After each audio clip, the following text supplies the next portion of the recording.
There's Catherine Barger. Thank you, Helen. Thank you for joining us here today.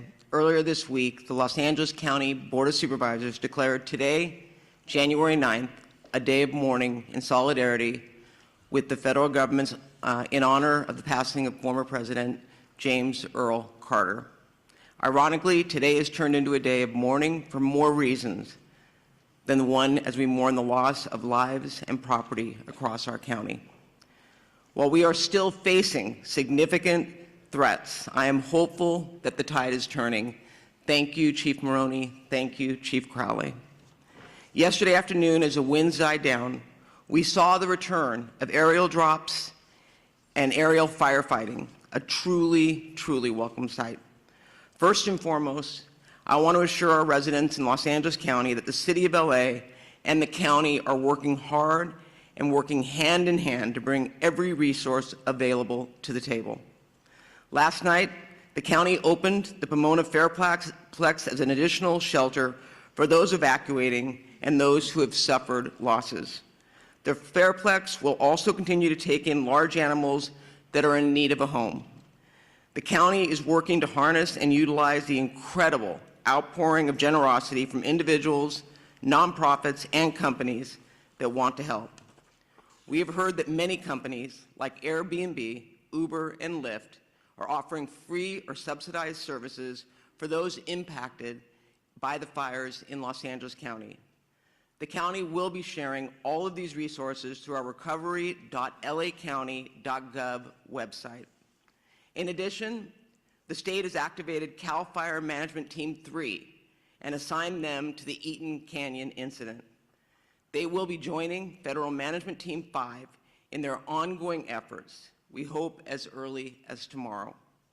CAL FIRE Team 3 will be tasked with overseeing victim search operations and damage inspections to facilitate debris removal operations and setting up disaster recovery assistance centers.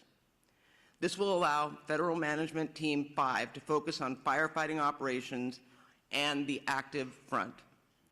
As Supervisor Horvath mentioned yesterday, wildfires do not care about jurisdictional boundaries.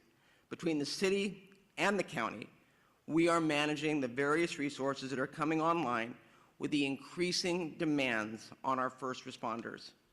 I saw this firsthand driving through the streets of Altadena yesterday.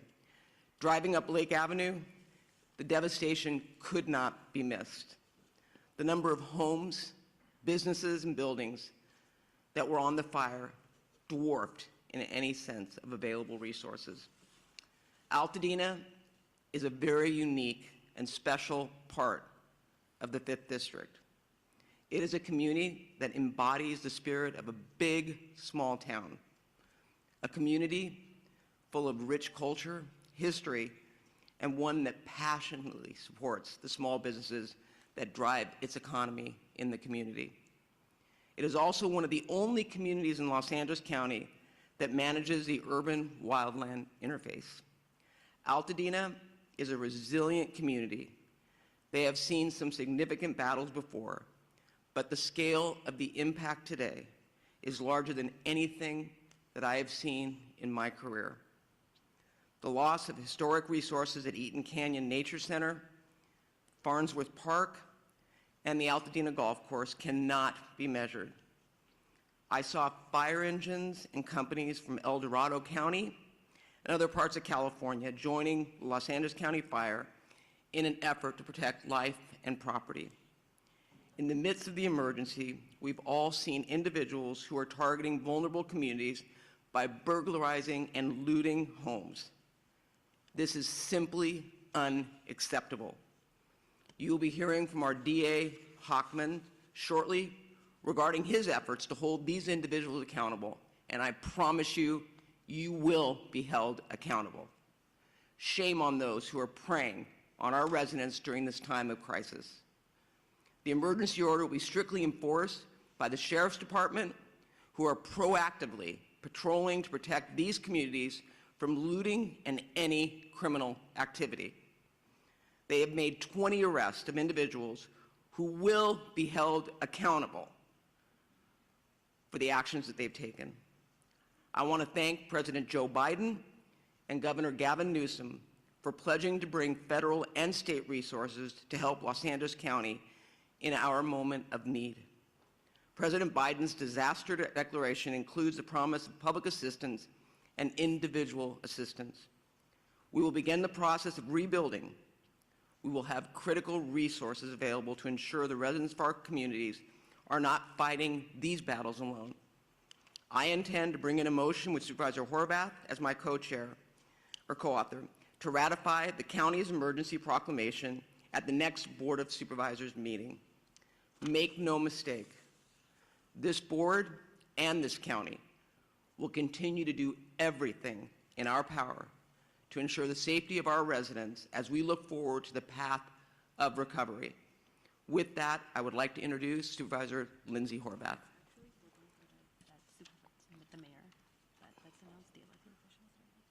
Okay, so who are we going to? Mayor Bass. I'd like to introduce LA City Mayor Bass. Thank you, Supervisor. One voice, that is the way we speak, and that is the way we stand here united. Los Angeles will stand united and stand strong. So first of all, my thoughts are with the thousands of Angelenos who are impacted by this emergency, as more Angelenos were forced to make the terrifying decision to evacuate. Our priorities, of course, are to keep Angelenos safe and to protect homes. The winds continue to be of a historic nature and a key factor of this firestorm. For much of Tuesday, the unprecedented winds prevented air operations to continue. However, as of yesterday, the winds have allowed for air operations, and that has enabled significant progress against the fires in Hollywood and Studio City last night. And as of 7:30 this morning, evacuation orders in Hollywood have been lifted. Angelenos cooperated. The community stood together. They evacuated, and Angelenos should continue to proceed with caution. Air operations are continuing rapidly in the Palisades, in Sylmar, and across our region. We continue to see our heroes, from our LA firefighters and from personnel, families, neighbors from across the county and the state. We thank you. However, we continue to confront a big one-level firestorm. Historic winds and extensive drought have created a perfect storm that has driven people from their homes and have taken people's homes, and that has taken people's lives. I've been in the fire zones, and you can see how fast and devastating these wind-driven fires are. I know people from all over the nation are asking how they can help. So here are two essential ways. First of all, support the California Community Foundation Wildlife Recovery Fund at calfund.org, and support the Los Angeles Fire Department Foundation at supportlafd.org. And in addition to shelters, Airbnb is offering free temporary housing. Go to 211la.org for more information. This, as we know, is a regional crisis. So working together is the only way we will get through this. That's why I've been in constant contact with my colleagues at the county, state, and federal level. President Biden, Governor Newsom have assured us of full state and federal support.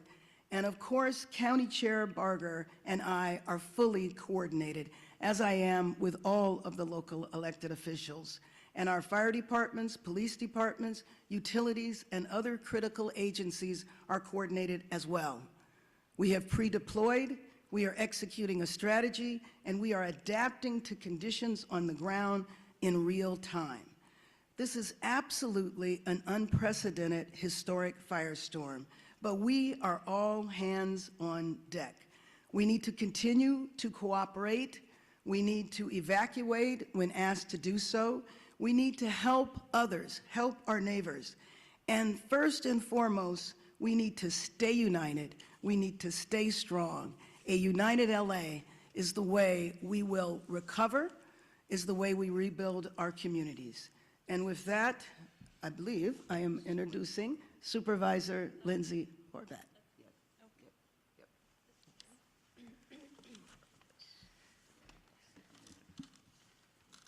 Good morning. The strength and resilience of Los Angeles County is more than anything we are seeing on the ground. I know this because of the relentless fight that our first responders, our firefighters, our law enforcement officials are putting forward, giving it everything they've got to take on each of these fires throughout the region. That being said, this is testing even the strongest among us. Last night, I personally received an alert from Nixle that I too was under evacuation warning, and I was put in the shoes of tens of thousands of Angelenos who have been facing this from the moment the fires broke out. No one should have to choose which priceless memento they're going to take with them or leave behind in order to stay safe, for their families to stay safe, for their communities to be safe.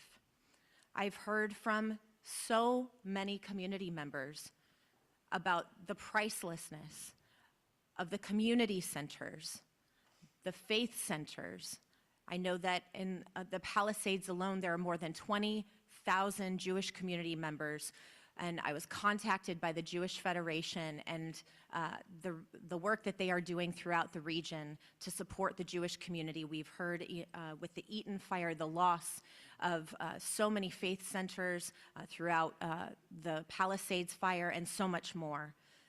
These are not just structures. These are places where people have made lasting memories, memories they will hold on to. But as they look at their community now, their hearts break, and we are in mourning with them. This is a time of grief, and that is why it is tremendous that our governor and our president and all of the leaders behind me and all of the leaders out throughout Los Angeles are standing strong for all of our Angelenos who are suffering great heartache. The Pacific Palisades has suffered immense loss, and my heart goes out to all of the residents who are continuing to try to understand what is left of their homes. In the Topanga Canyon, I've been speaking with residents throughout the night, and I know that One Topanga and TSEP have been in constant communication with those on the ground, and we are in communication with them to ensure that we are supporting Topangans on the ground. I know there's this morning a fire active behind the lumber yard, and the chief has personally deployed resources to ensure that we are actively fighting the fires in Topanga. Topanga Canyon is a treasure, and we are fighting to protect it. Sunset Mesa, when you look at what is left, is heartbreaking. The community members of Malibu and Santa Monica, which last night declared a curfew because of the tragedy that they're experiencing on top of the fire, people trying to take advantage of this crisis. It's absolutely unacceptable, and we will all stand together to keep each and every neighborhood safe. The Hollywood Hills, my heart broke with you last night. I am grateful for the swift work and the aerial assault that took place in order to protect our Hollywood Hills quickly. When you saw a home go up in flames in Studio City, you wondered if that was going to be the next outburst. The residents of Studio City, we stand with you. And in Sylmar, we have at least achieved some containment of the Hearst fire, but we have a long way to go, and we are watching and standing with you. This is a moment where we will share detailed updates, but we will not forget that behind each of these updates is a person who deserves our support. With that, gas shutoffs continue to affect more than 15,000 people in Malibu from Brentwood Country Club to Pepperdine. A boil water advisory remains in effect for the Sunset Mesa community from Topanga Beach and Coastline Drive to the south on Shore Heights Drive on the north, and Topanga Canyon to Carbon Canyon Road in Malibu, including communities of Big Rock and Carbon Mesa. Metro fares remain suspended today thanks to the leadership of Metro Board Chair Hahn and our CEO Stephanie Wiggins. If you have essential travel today, please do so safely away from the areas of the evacuation orders. If you do not have essential travel, please remain indoors. For the latest updates and service impacts, you can go to alerts.metro.net. LA County Assessor Jeffrey Prang has shared property tax installment deferral applications, misfortune, calamity, damage reassessment applications, and disaster relief FAQ for property owners affected by the fires at assessor.lacounty.gov. All LAUSD schools and Santa Monica Malibu Unified School District schools in the 3rd District are closed. With that, mental health supports are available through the county's Department of Mental Health. You can call 800-854-7771. Please use this resource. We know you are experiencing traumatic pain, and we want to do our best to help start healing. Thank you for the outpouring of support from across the county and across the country. Emergency Network LA is coordinating volunteers and support through enla.org. Our county is doing everything possible to respond to these fires until they are contained. And as Chair Barger referenced, today is a day of mourning. And in the words of former President Carter, our faith calls us to do all that we can, wherever we can, with all we can. And in this spirit, indeed in this moment calls us to do the same. Thank you. Next, I'd like to welcome LA County Fire Chief Anthony Moron. So good morning. Thank you, Supervisor Horvath.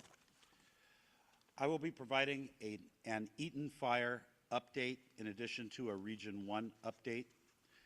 The Eaton Fire remains estimated to be 10,600 acres, and growth has been significantly stopped.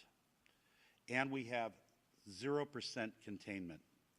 We have over 879 firefighting personnel assigned, and mutual aid resources continue to arrive to assist with this firefight.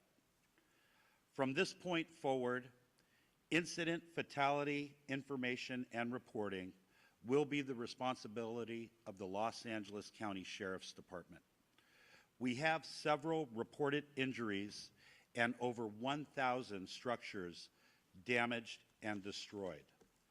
The cause of the fire remains unknown, and it continues to be under active investigation. As I stated yesterday, as soon as a cause is determined, we will advise the media. The Lydia fire that started yesterday in Acton has been 40% contained, and forward progress has been stopped. It is limited to 348 acres. The number of resources assigned to this fire siege event has increased significantly, and we have a much better posture than we did on Tuesday and Wednesday. Out-of-state resources continue to arrive in Los Angeles County and City, and we are appreciative to our fire partners from throughout the Western United States for providing assistance to Los Angeles County in our time of need. Regarding the current red flag warning, the National Weather Service predicts the warning will remain in effect for Los Angeles County and the majority of Ventura County through Friday. I would like to also acknowledge the presence of Dr. Lori Moore Merrill from the U.S. Fire Administration, who flew out with her team from Washington, D.C. last night to be with Fire Chief Crowley and I so they could witness firsthand the challenges and the devastation that have resulted. Lastly, I want to acknowledge the tireless efforts of my LA County Fire Department personnel, both on the front lines and those behind the scenes, who continuously place themselves in harm's way to protect residents and property in our great county of Los Angeles. Thank you for always being there, and continue to be safe as they take care of themselves, those around them, and the people we serve and protect. Thank you, and I'd now like to invite up Fire Chief Kristen Crowley of the Los Angeles Fire Department.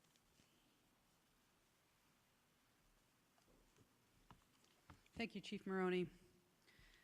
So good morning. We continue to battle multiple major brush fires in the city of Los Angeles and across the Los Angeles region. Today, we expect winds to subside somewhat, which will allow fire crews to increase containment lines. However, and I want to be very clear here as well, we are still under red flag warning with extreme fire behavior possibilities. Before I give you an update on several fires in the city of Los Angeles, I have to take a moment, for all the right reasons, to thank the residents of Los Angeles and our surrounding areas for heeding our instructions. Today, it is absolutely imperative that as we move into day 3 of this firestorm, all members of our Los Angeles community maintain vigilance. I will now give you an update of our activities that occurred overnight. Palisades fire, as we know, started January 7th at 10:30 hours in the morning. Size at this point is 17,234 acres. We are in unified command, LAFD, CAL FIRE, LA County Fire, LAPD, and LA Sheriffs. 0% containment. Extreme fire behavior continues to challenge firefighting efforts for the Palisades area. Wind gusts are up to 60 miles per hour and are expected to resume throughout the entire day. Firefighters and air resources will continue to work to protect the community and infrastructures and gain control so that we can contain this fire.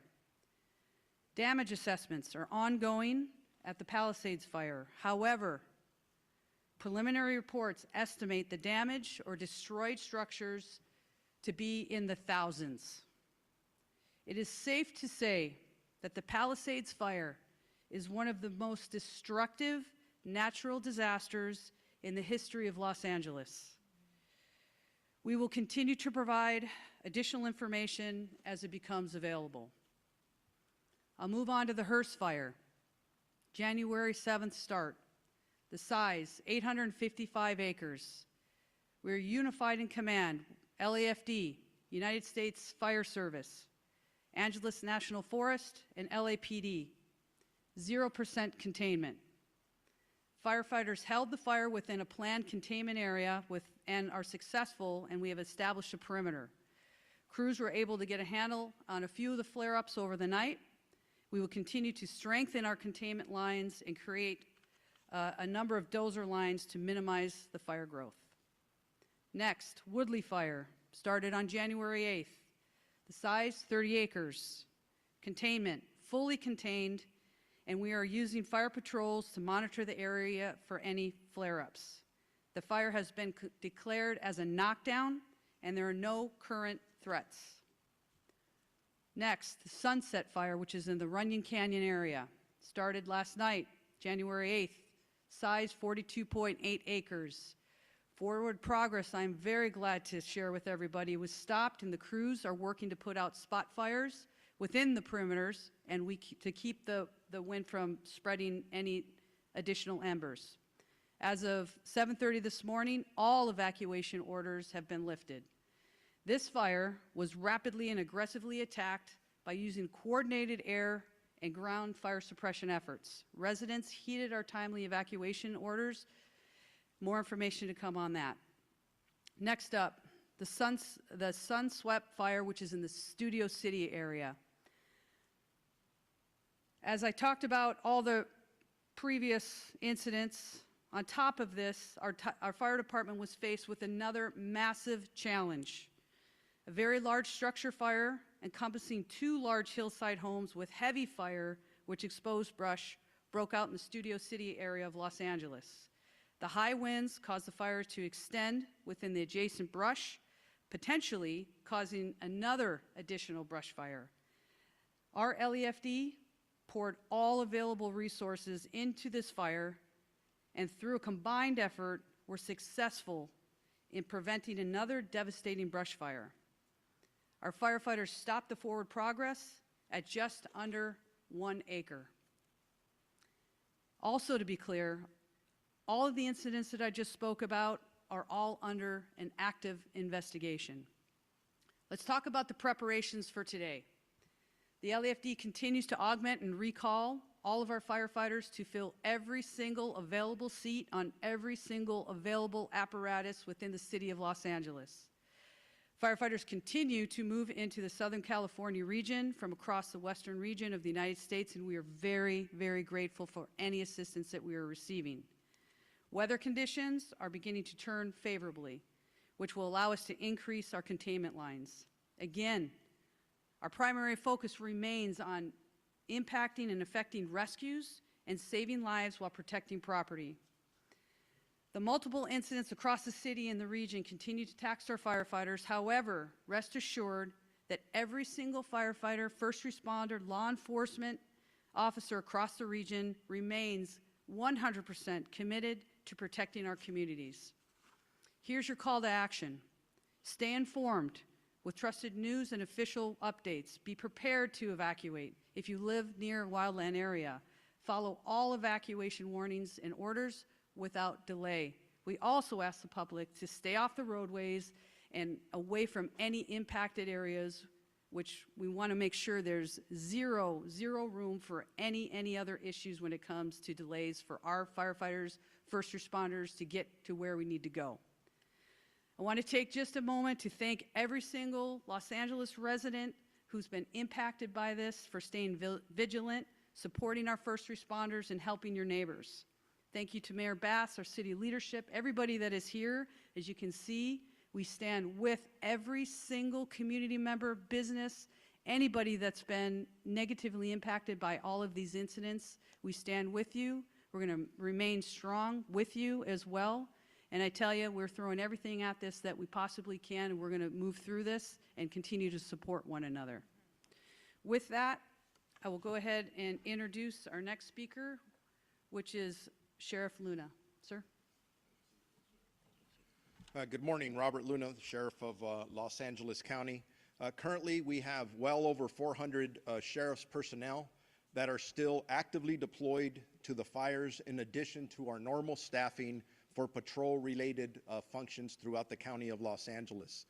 Deputies continue to assist our residents with evacuations. They are performing a lot of humanitarian missions. So many stories to share, don't have time right now. Providing food and blankets to people, rescuing people who unfortunately did not evacuate when they were asked to. So you've heard it over and over up here. A lot of the stories of heroic actions by our deputy sheriffs, police officers, or firefighters, a lot of them are taking place from people who did not choose to evacuate, putting their own lives at risk. So please, if you're asked to evacuate, because it's not only your life you're putting in danger. We continue to conduct roving patrols, manning hard road closures, providing security in evacuation areas to prevent anyone who may be tempted to engage in criminal behavior like looting. It was mentioned earlier before by the supervisor, and I'm going to make this crystal clear to everybody out there. Over last night and this morning, we are up to 20 individuals who chose to go into our areas and deprive these poor people who have been through so much of their property. Absolutely unacceptable. And I'm going to give direction to our department members. As you know, when we have an evacuation order by law, if you remain in that area, you are guilty of a misdemeanor. If you commit certain crimes, it could jump up to a felony. I'm going to be asking our employees to start enforcing that. That is very different than a curfew. Why? Because it's 24/7. I don't have to wait for the sun to go down or the sun to come up. If you are in one of these areas and you do not belong there, you are going to be subject to arrest. I hope that is as clear as I can make it, because our first choice isn't to do enforcement. It's not to make arrests. It's to help people. But if people choose to commit crimes, they're going to be held accountable. And the DA, who is standing next to me, will clarify even that a little bit further. This continues to be a fluid and evolving crisis. and the numbers that we release throughout this incident are going to fluctuate. So anything we say is subject to change. We're getting information from our boots on the ground. It's very chaotic out there because it's still so fluid. So forgive us if we give a number and then we have to modify those numbers. I talked about the 20 arrests that have been made so far. Unfortunately, I do expect that to go up. We're not going to tolerate that kind of activity. We have substantially increased our deployment of deputies at the fixed traffic post and are trying to limit and clear out any unauthorized vehicles or people in these areas. I do want to talk as we are summoning more resources. I have been in contact with the chief of the Office of Emergency Services for the state of California. Obviously, that's done at the direction of Governor Newsom. From the get-go of this, he has offered any and all resources to us in law enforcement, and they're doing the same for fire, but I'll specifically talk about policing. The California National Guard is on standby at our direction, specifically my direction, and we, along with my partner Jim McDonald at the LAPD, are currently in discussions if we are going to need them or how we would deploy them as the hours go on. So stand by for that information as the hours tick on. Chief Moron mentioned this regarding any death toll information. Yes, we had preliminary numbers yesterday. I got to be honest with you, as I reviewed some of those last night and this morning, I was not satisfied with some of the information that we're getting. And it's not the fault of our people. The people that are working under very difficult conditions are doing their best to do what they need to do. At one point, we'll be able to do a more thorough search of these impacted areas. Some of them look like a bomb was dropped in them, where we will be able to bring in canines and other things to help us hopefully not discover too many fatalities. That's our prayer. But this is a crisis, and we don't know what to expect, but we're ready for everything. So all information, at least on the county side of this equation, we're working with our coroner's office. We'll figure out those numbers. So be patient with us when you ask us about death toll numbers. Right now, frankly, we don't know yet. We eventually will. Evacuations overall for Palisades, Eaton, Hearst, and Lydia fires. The number in both county and city areas, evacuation orders are impacting 179,783 residents. That's nearly 180,000 people in Los Angeles County that are currently under evacuation orders, with another close to 200,000 residents that are under evacuation warnings. I cannot emphasize enough that I urge residents that are asked to evacuate to follow our warnings. I gave some examples earlier. I'm going out through my staff, hey, give me some stories where our deputies are just constantly putting their life on the line, and in every example I'm given is as a result of somebody who chose not to evacuate. I don't want to tell those stories anymore. I don't want to give stories of our first responders being injured, specifically our communities being injured. Please, if you're told to evacuate, evacuate. Two of our sheriff substations are out of power, running on generators. That's both our Altadena and Crescentia Valley stations. They're right in the thick of things. They're engaged in all of the work that I've described.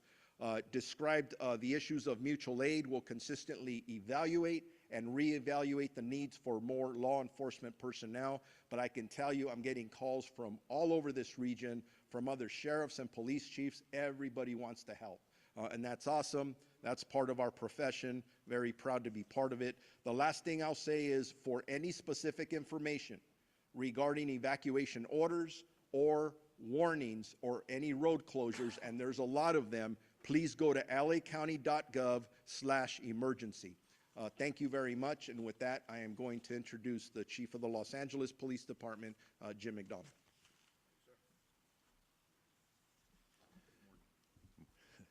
Morning, and I'll start off with a sincere thank you to all who have cooperated and supported the first responders and others who've been out there doing the best they can to make this as manageable as it can be.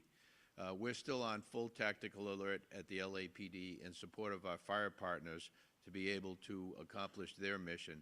We're assisting with safety as well as the evacuation sites. You heard the sheriff quote the numbers of people who are out there using those. And again, we want to provide every level of safety we can for those involved in that effort. We've been joined by our Port Police and Los Angeles World Airport Police partners as part of the city family in doing the jobs that we're doing as we move forward today. But I want to thank our team. Many of our team and many of the people who are here behind me have left their families in fire areas to come to work to be able to help others. We've had a large number of people who have been evacuated, a large number of people in this group here who either family or friends have lost their own homes and lost everything they own and are dealing with taking care of young families at the same time while they're trying to balance the needs of work with the needs and responsibilities of family. We truly are all in this together, and we have to look at it that way as we move forward. The advice I would give is consistent with what you've heard. The air is not healthy for people who are challenged from a respiratory standpoint. So if you don't have to come into an area that's so impacted, please don't. Traffic, we're trying to maintain ingress and egress to our emergency areas for first responders in particular. We had, as you heard, people coming in still from other states to be able to help in the fire suppression effort, and we need them to be able to get in and be able to do what they need to do as easily as possible. The evacuations, they will probably still continue as the winds pick up. So we want to be able to do that as effectively as we can. Again, I said thank you for the cooperation, but I ask for additional cooperation should the need arise as we move forward. This is anything but predictable. We're thankful for the wind conditions we have now and the ability for our fire partners to try and make up for lost time, to be able to put containment around several of our burn areas and to be able to move forward on that. But again, I just want to say that you've heard from, and you'll hear in a minute from the DA, but from the sheriff about our crime suppression efforts. For those who want to take advantage of others, we're there. We're going to be there, and we're going to be working to hold you accountable for what you're doing in that regard. But as this runs its course, fatigue will certainly become a significant factor for those who are both directly involved in the operation as well as members of our community. So again, we are very thankful for the people who are doing this on all of our behalf, but we need to stick together. We need to support each other, and this is a thing where morale is a big deal for both the community and all of our folks. So take care of each other out there, and let's do the best we can. Thank you. Now, I mentioned our DA Hawkman. It's now my pleasure to introduce the newly elected District Attorney of Los Angeles County, Nathan Hawkman.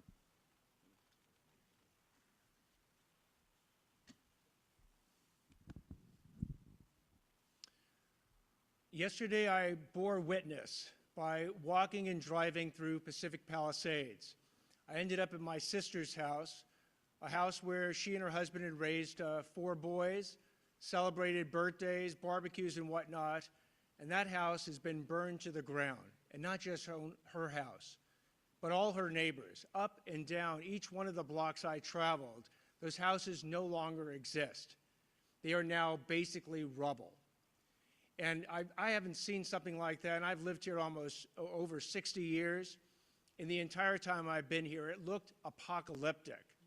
Not since the 1990s, when Los Angeles was hit with the fires, the flood, the earthquake, and the riots, have I seen such disaster occur here in our city. But like back then, Los Angeles has true grit. It has resilience. And it will rebuild, and it will rebuild better than ever. But along the way, there might be people out there who want to take advantage of the people who are suffering these tragic losses. These criminals need to hear, as they've heard from the sheriff, as they've heard from Chief McDonald, an unmistakably clear message that if you want to go ahead and loot, if you want to commit burglary, if you want to engage in grand theft, if you want to engage in these internet scams where you're going to take advantage of people who are going to be seeking insurance and government benefits, you will be arrested, you will be prosecuted, and you will be punished to the full extent of the law. And the reason I want to send this warning now is I don't want any mistake later that somehow they thought, oh, it's not a big deal. It's a huge deal. These acts are despicable, and we will prosecute them with maximal punishment. So I want to make sure that message is received loud and clear, because the first responders in this situation have been simply heroic. As I was in Pacific Palisades, I not only saw fire departments from LA County and LA City, I saw Rialto, Poway, Redding, fire engines from across this entire state that have come to our rescue. And thank you. Thank you to all the first responders. When it comes to law enforcement, it's an all-hands-on-deck operation with law enforcement and the DA's office. Again, detectives are putting on uniforms and getting out there on the streets to protect us. We owe them a huge thank you. And from the DA's office, if we do get these cases, please be on notice that we are going to try and deter you from committing the crimes in the first place. But if you do commit these crimes, do not expect anything else than maximal punishment. I'll now introduce LA County Public Works Director, Mark Priscilla.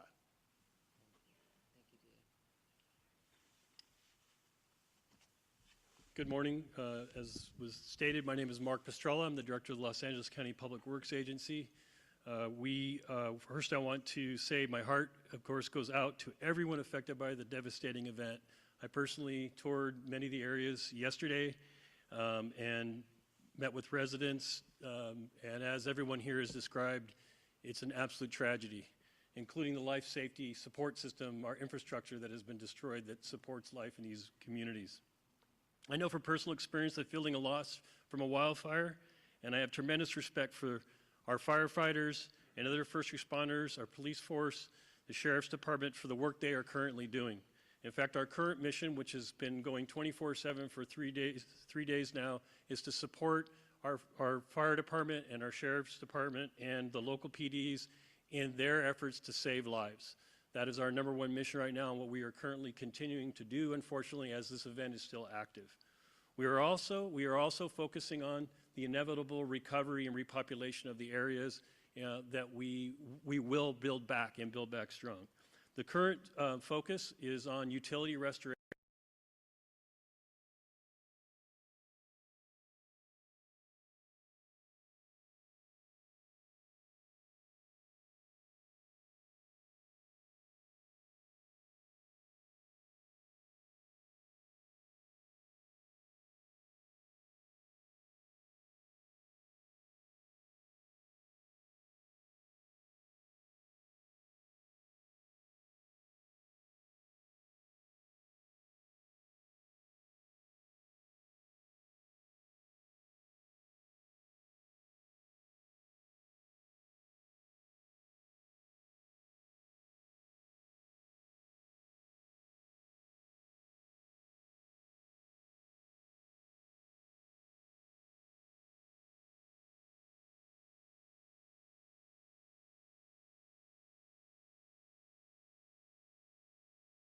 As was mentioned earlier, it is not safe. It is not safe to touch the debris. It is not safe to remove the debris yourselves. There is a process for that, and we will be mobilizing with the City of Los Angeles to provide a health review of every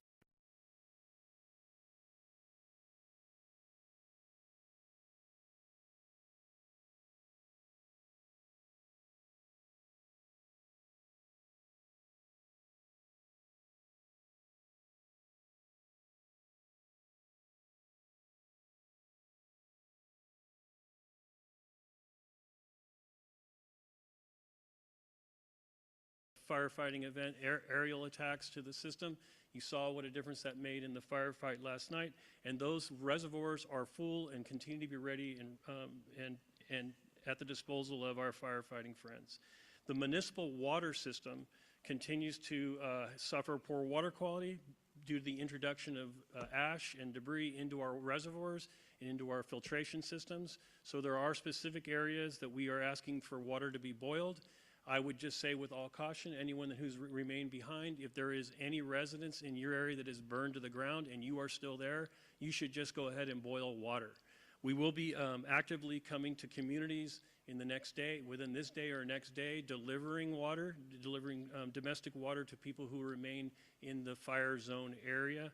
LA County will be coordinating that effort, not only for the District 29, but also we'll be working with the City of LA to deliver water to residents who've remained behind or who again have partial damage and are maybe staying in their homes.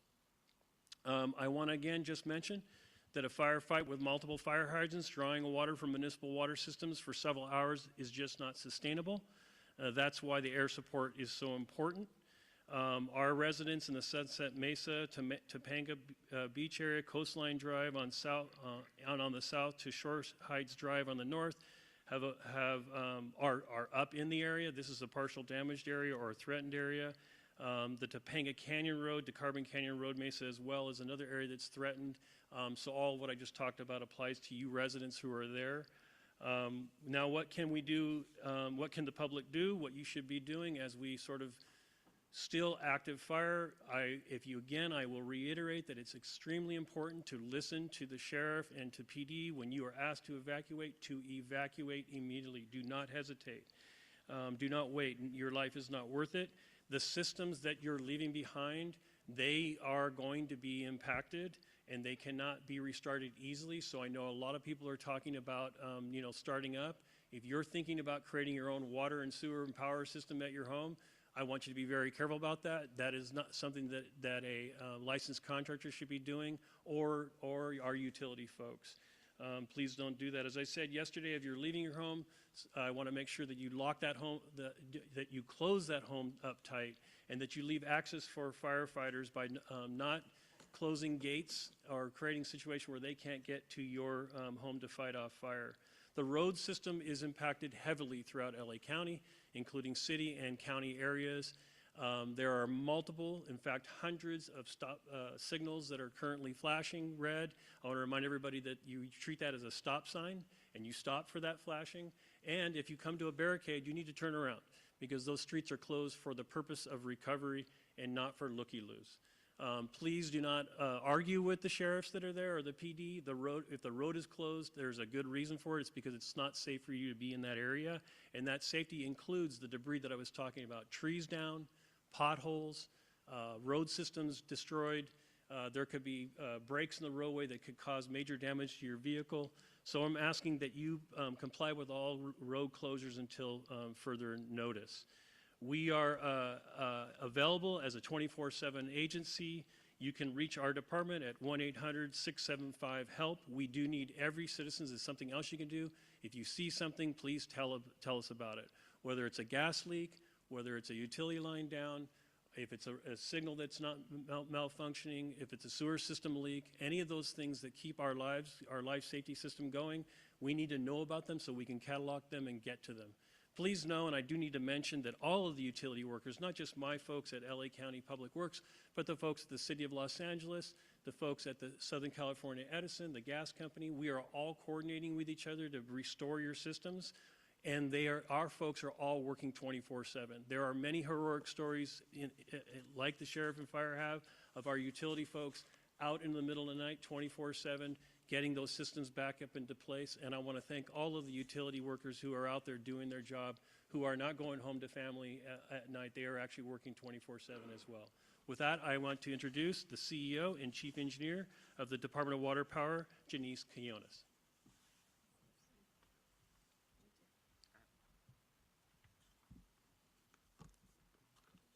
Good morning.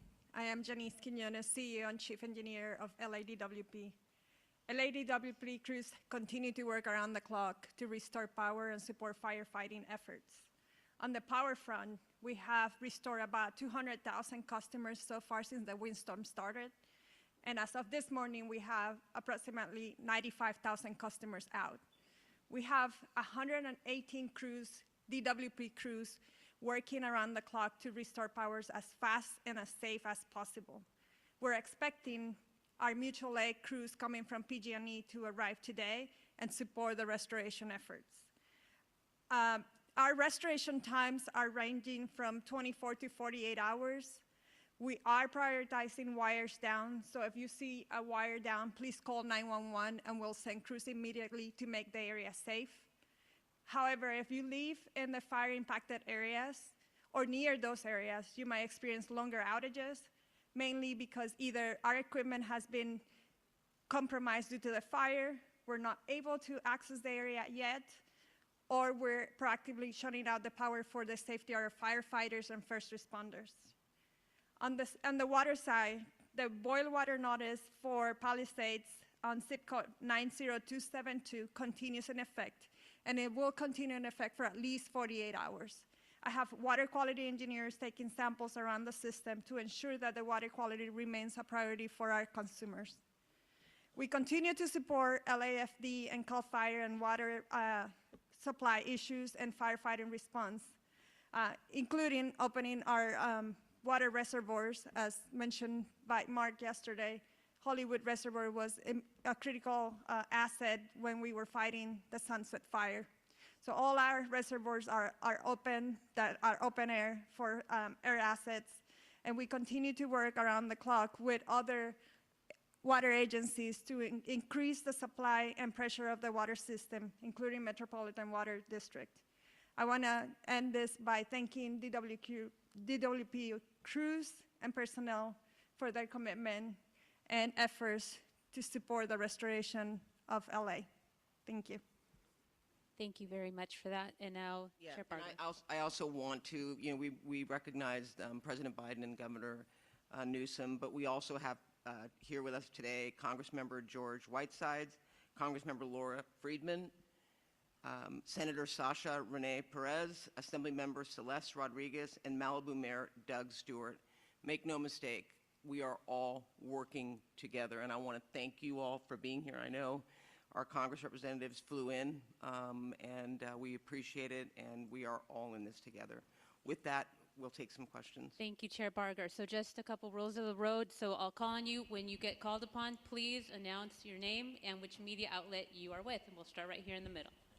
Jonathan Bigliotti with CBS News. For Mayor Bass, please. Mayor, LA County is in a panic state. It began 2 days ago with the Palisades fire. My crew and I arrived shortly after it started. And for several hours, we watched as hundreds of homes in a neighborhood burned to the ground. We did not see a single fire engine.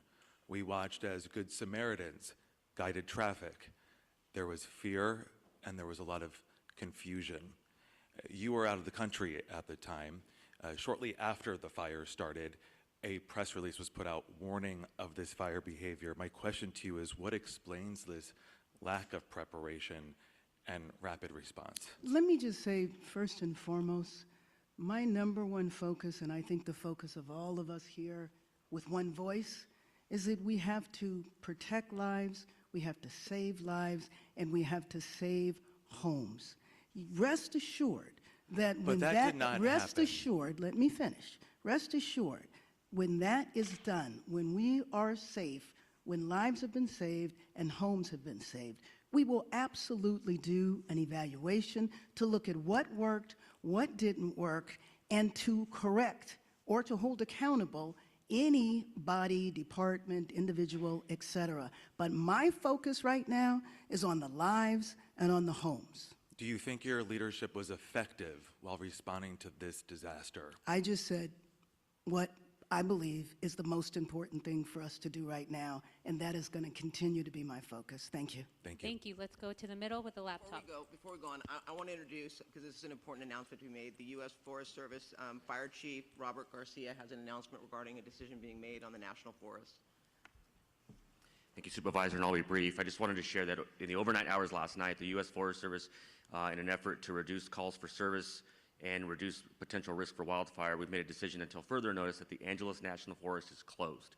And so we'll get some additional information out, press release, that kind of information on the details of that closure, but it's similar to the types of orders that the county and the city have instituted regarding curfews and access and that type of thing. So the Angeles National Forest will be closed till further notice, likely till we get through this current fire weather event. Thank you for that. We'll go in the middle. Name and media outlet, please.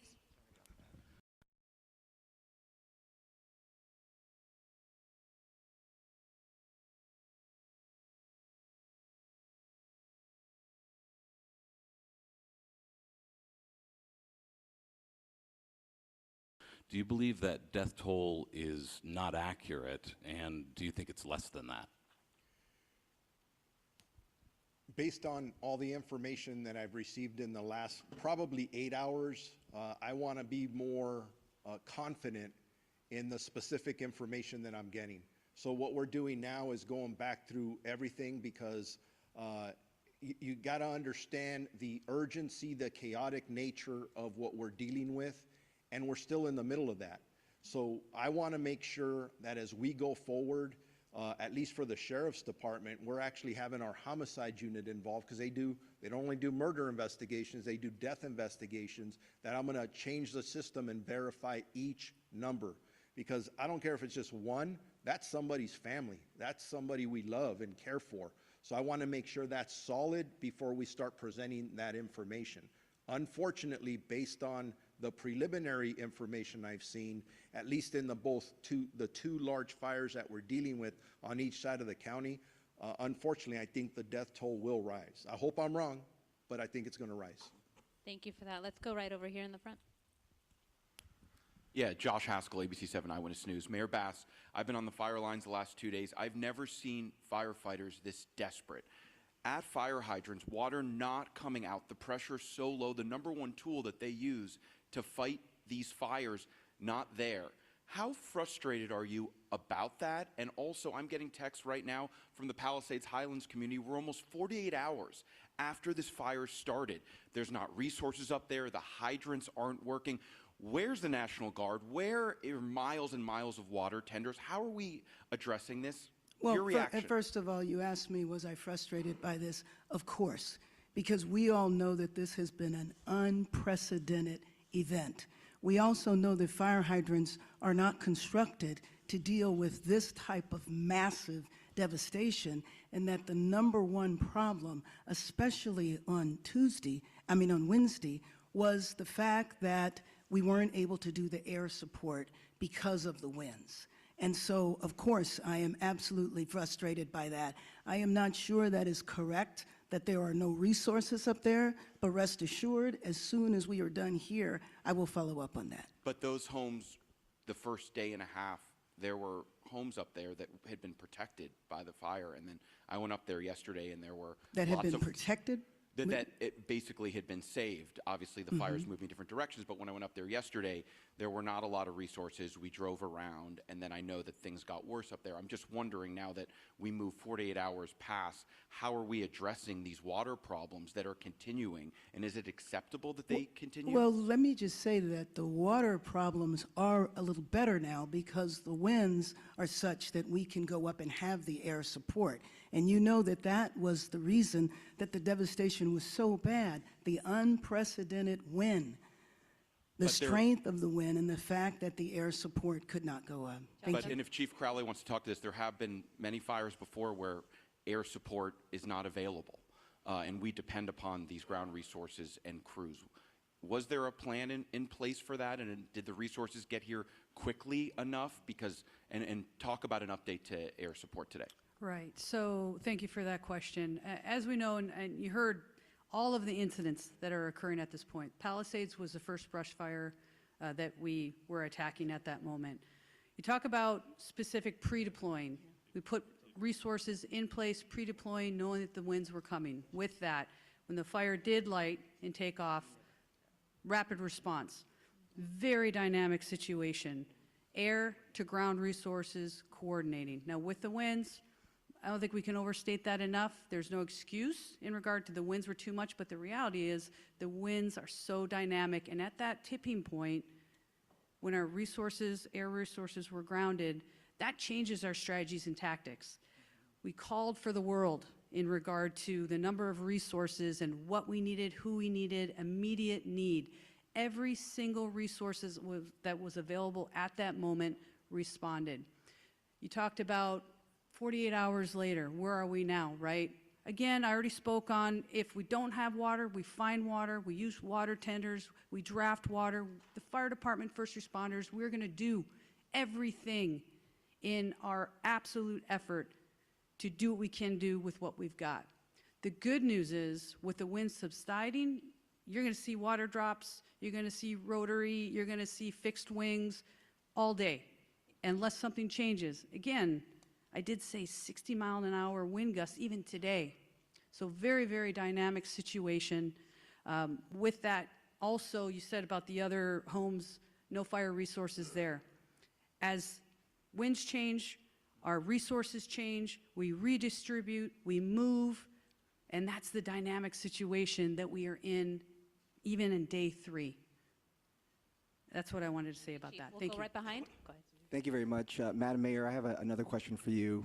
Bob DeCastro over here from Good Day LA, Fox 11. Another issue, another concern about resources and in particular staffing as well. And we heard from firefighters even on the front lines expressing frustrations about, obviously it's a challenge right now. They're bringing in firefighters from all across the western region, but can you address the criticism now over the budget issue and the slashing, $17 million slashing of the budget? I think if you go back and look at the reductions that were made, there were no reductions that were made that would have impacted the situation that we were dealing with over the last couple of days. And then there was a little bit of confusion because money was allocated to be distributed later on, which was actually going to support salaries and other parts of the fire department that were distributed a little later. So I think it's most important to understand that we were in tough budgetary times, everybody knew that, but that the impact of our budget really did not impact what we've been going through over the last few days. Again, back to the unprecedented windstorm, when at such ferocity that we haven't seen in years is the context in which we were dealing with it. Thank you. Thank you. Let's go over here on this side. Did you have your hand up with the blue? Name and media outlet, please. Hi, Grace Tui with the Los Angeles Times. I was hoping Chief Crowley could talk a little bit more about the start of the Palisades fire. We'd heard that, I know we don't know why it started, but we'd heard that it started possibly in a garden in someone's backyard, if you could confirm that. And then how long do we know it took for it to actually reach homes? And I know you said that resources were pre-deployed, but do we know were there actually fire crews in the Palisades when it did start? Right, so I'll start with your second question and we'll go back. I'll just start with your first one. As for where the start of the fire was in the Palisades fire, again, currently under active investigation. We have our arson investigators that are out right now as we speak, and they are actively investigating. As soon as we have information, we will share that with all of you. I know there's obviously, for the right reasons, a lot of interest in that. So with that, we'll circle back. When we come to pre-deployment, yes, we have our local fire stations that are assigned, Fire Station 69, Fire Station 23 in the Palisades area. They were fully staffed. Also pre-deployment in those areas, and we can also share the exact locations of where they were, how much we bolstered in regard to resources in the Palisades area. And also, mind you, we pre-deploy in the very high fire hazard severity zones, knowing that those are the communities most at risk during a wind event. So not only did we pre-deploy in the Palisades area, but also in other critical areas within the city. I don't know exactly, but we certainly can get that to you. Thank you. Hi, Dakota Smith with the LA Times. I have a two-part question again for the two fire chiefs. First off, have drones, unauthorized drones, been a problem, and have they hurt firefighting efforts? Secondly, in terms of the LAFD hydrants, was there any scaling back of the inspection of those hydrants in the last year and did that affect the firefighting effort to Chief Crowley? Sure, Thanks. so as for your first question with the drones, I don't have any information on that, so I can't share anything with you on that. In regard to the hydrants, historically, January is our hydrant testing phase. What I can tell you is we work closely with the Department of Water and Power. Those hydrants themselves are DWP's hydrants. They're to service the fire department. We partner with DWP in regard to that testing. Now, the very dynamic situation of where we are currently with the wildland season, if you may. There was a decision to postpone. We did not, in regard to the January start date, we have all year to test them. And also, mind you, our local fire stations are every single day going up and down the streets and looking at our hydrants. If there's any damage to hydrants, we report those as well. We were just kicking off that time frame of the beginning of the year when we normally would. What we did was postpone that until, because of the call volume that we're dealing with, and we're working closely with DWP at that point. I don't think it negatively impacted our abilities in this specific area. Thank you. Thank you. In the third row there. David Zahnizer with the Los Angeles Times. I have a two-part budget question. My first part is, can you talk about the reserve fund? Last year, there was a lot of concern that the reserve fund had fallen below 4% and was heading toward that 2.75 number that I think makes it difficult for the city to authorize spending. Do you know how low it has gotten at this point and how quickly you're burning through the reserve? Do you want to go with your second question too? Sure. Go right ahead. The second question is, do you have any concern about blowing through the reserve before the state and federal money will arrive? So let me just say that, as I said a few minutes ago, our number one priority right now is to save lives, to protect lives, to save homes. I'm not here to talk about the status of our budget. If you would like to do that on another occasion, that would be fine in terms of the reserve fund. I don't have those concerns right now, and I will say that after our first priority, then we will look back at everything that was done to do an evaluation to see what worked and what didn't work. Thank you.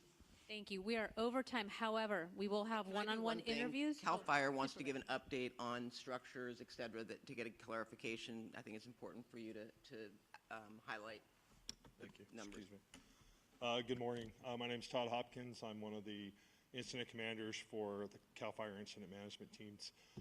Of the thousands of structures, I just want to clarify, that have been destroyed, we get this initial intel from intel flights, and what they do is they pick up heat signatures, and we base off those heat signatures an estimate of what structures are destroyed. What I want to clarify is that a structure, it doesn't necessarily mean that it's a residential structure or a commercial structure. It could be a vehicle, it could be an outbuilding. So we do have people, damage inspection teams that are on the ground that will go out to every single home. They will catalog whether a house is destroyed, if it's partially destroyed or just damaged, and all that information will be turned over to the city and to the county once the damage inspection teams get done. So although we know that there are many homes destroyed, the thousands of structures can mean many different things besides just a home. So thousands of structures, yes, but that could be a motorhome, that could be a car, that could be a shed, it could be a residential structure. So I just wanted to make that clarification. Thank you very much. And we are end of press conference, one-on-ones. We also have Spanish. We will conduct that over here to the side with Sheriff Luna and a representative from LA City Fire. Thank you. Thank you. Thank you for clarifying that. I think that was important to clarify. I didn't get it. Now I get it. Sort of. From an airplane flight, they take a